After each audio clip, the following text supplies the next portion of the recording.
Hello friends, welcome to my channel. இன்றைக்கி நாம் அந்த வீடியோவில் சீலா மீன் குழம்பு எப்படி வைக்கலான்னு பார்க்கலாம். இதுக்கு நான் 1/2 கிலோ மாதிரி சீலா மீன் எடுத்துருக்கிறேன். இது மண் சட்டியில் மீன் குழம்பெல்லாம் மண் சட்டியில் வச்சா ரொம்பவே நல்லாயிருக்கும். இப்போ இதுக்கு நம்ம தேவையான அளவு நல்லெண்ணெய் நான் ஊற்றிருக்கிறேன். உங்களுக்கு விருப்பமான தேங்காய் எண்ணெயோ இல்லை எந்த எண்ணெய் சரி நீங்கள் ஊற்றிக்கலாம்.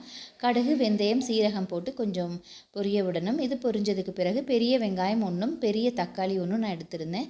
இதையும் நம்ம இந்த எண்ணெயில் போட்டு நல்லா வதக்கிக்குவோம். சின்ன வெங்காயம் விருப்பம்னா நீங்கள் சின்ன வெங்காயமும் சேர்த்துக்கலாம்.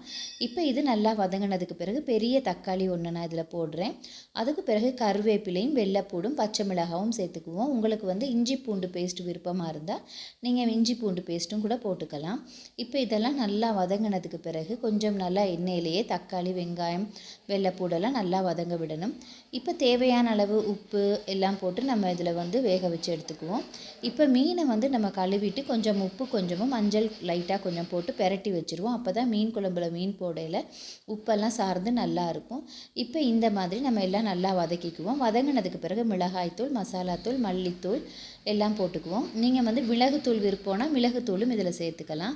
இப்போ இதில் லைட்டாக கொஞ்சம் தண்ணி ஊற்றி நல்லா வேக விடுவோம். நம்ம இப்போ புளியை ஒரு நெல்லிக்காய் சைஸ், அதாவது உங்களுக்கு புளி எந்த அளவுக்கு தேவையோ அந்த அளவுக்கு புளியை நீங்கள் தண்ணியில் கொஞ்சம் ஊற போட்டு வச்சுருங்க. அதாவது சுடு தண்ணியில் போட்டிங்கன்னா நல்லா ஊறிடும் டக்குன்னு.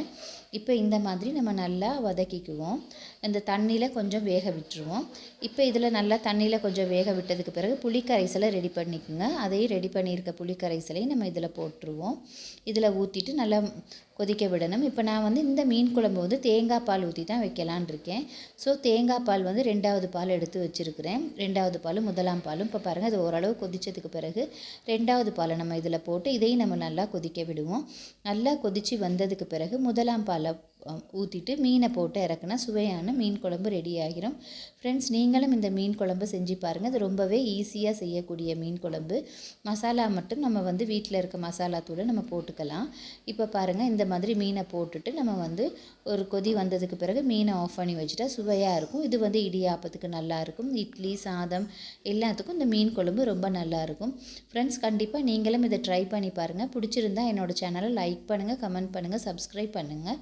கண்டிப்பாக நீங்கள் இந்த மீன் குழம்பு ரெசிப்பியை ட்ரை பண்ணி பாருங்கள். ரொம்பவே ஈஸியாக குயிக்காக செய்யக்கூடிய ஒரு ரெசிபி ஒன்று. விருப்பம் இல்லாட்டி நீங்கள் தேங்காய் பால் கூட ஊற்றாமல் இதை செய்யலாம். தேங்காய் பால் ஊற்றாட்டி கூட நல்லாயிருக்கும் இந்த மீன் குழம்பு.